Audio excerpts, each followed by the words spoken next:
ઓમ નમઃ શિવાય. શ્રાદ્ધ ભાગ 2. સંત તુલસીદાસ પાઠ 6. એક બ્રાહ્મણે બ્રહ્મહત્યા કરી સમાજે તેને પાપી ગણી આઘો કર્યો, પરંતુ તુલસીદાસે તેને પાસે લીધો. તેની સામે જમ્યા લોકોને વિરોધ સહન કર્યો, પરંતુ તે બ્રાહ્મણને જીવનનું માર્ગદર્શન આપી પ્રભુ કાર્ય માટે પ્રેરિત કર્યો. આવા સેંકડો પાપીઓના જીવન તેમણે સુધાર્યા. તુલસીદાસનું આ વૈશિષ્ટ્ય હતું કે તેમણે પાપીઓને પાસે લીધા હતા. ચમત્કારના નાદમાં પડેલા લોકોએ બીજા ભક્તોની માફક તુલસીદાસના જીવનમાં પણ ચમત્કાર ઘુસાડ્યા છે, પરંતુ જ્ઞાની પુરુષો અને ભક્તો ચમત્કારને બુદ્ધિપૂર્વક સ્વીકારતા નથી. પોતાની સિદ્ધિઓ ચમત્કારના નાદમાં પડી કદી વાપરતા નથી. તુલસીદાસના જીવનમાં મુખ્ય 2 ચમત્કારો જણાય છે.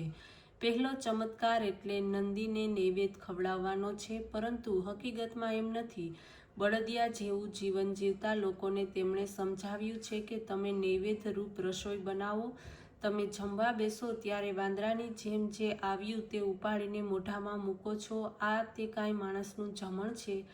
આ તો બળદિયાનું જીવન છે. ઢોર, પશુ, જાનવર એ રીતે ખાય, પણ તમે તો માણસ છો. તમે તમારા ભોજનને પ્રભુનો સ્પર્શ થવા દો, ભગવાન શિવજીનો સ્પર્શ થવા દો અને પછી જમો. પ્રભુને તમારી રસોઈ ધરો અને પછી નૈવેદ્ય સમજીને જમો. પરંતુ ધીમે ધીમે 2-5 પેઢીમાં આને ચમત્કારનું રૂપ આવી ગયું. બળદ જેવું જીવન જીવતા લોકોને તેમણે ખાતા શીખવાડ્યું. ત્યાર પછી તેનું રૂપ બદલાયું અને બળદને ખાતા શીખવાડ્યું અને કાળ જતાં તેનું ચમત્કારમાં રૂપાંતર થયું કે તુલસીદાસે નંદીને નૈવેદ્ય ખવડાવ્યું. તેમના જીવનનો બીજો લોકખ્યાત ચમત્કાર તેમણે મૃત પતિને જીવતો કર્યાનો છે. આની પાછળ બધી જૂઠી જ ભૂમિકા છે. સ્ત્રી હંમેશા તે જ પૂજક છે. પોતાનો પતિ તેજસ્વી હોય તે સ્ત્રી સમાજની મુખ માગણી છે. મળદા જેવો ધણી સ્ત્રીને ગમતો નથી. તે કાળમાં પ્રત્યેક પતિ મળદા જેવો થયો હતો. તેમનામાં તુલસીદાસે તેજસ્વીતા નિર્માણ કરી, નિર્જીવને સજીવન કર્યો. તેમના આ મહાન કાર્યને લોકોએ ચમત્કારનું રૂપ આપ્યું અને કહેવા લાગ્યા કે તુલસીદાસે મૃત પતિને જીવતો કર્યો. તુલસીદાસનું જીવન બુદ્ધિપૂર્વક જોઈશું તો આપણે સમજાશે.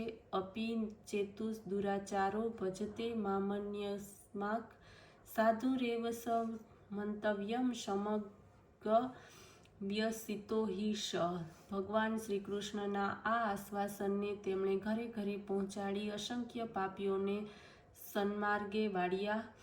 જૂના કાળની પરંપરા ચાલી આવી છે કે પાપી જ્યારે બદલાય છે ત્યારે તેનો વિકાસ ઘણો જલ્દી થાય છે. કહેવાતા સજ્જનો 60 વર્ષ સુધી 2-2 કલાક પૂજાપાઠ કરીને જીવન વિકાસ સાધી શકતા નથી.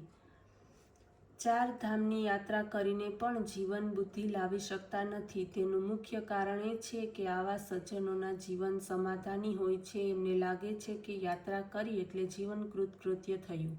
તેઓ પ્રભુ કાર્યની જરૂર ગણતા નથી. વાસ્તવમાં તો આ સજ્જનોના જીવનના કાંટા ઘૂસી ગયા હોય છે. રાવણ જેવાના જીવનમાં પણ પાપરૂપી કાંટા ઘૂસી ગયા જ હોય છે.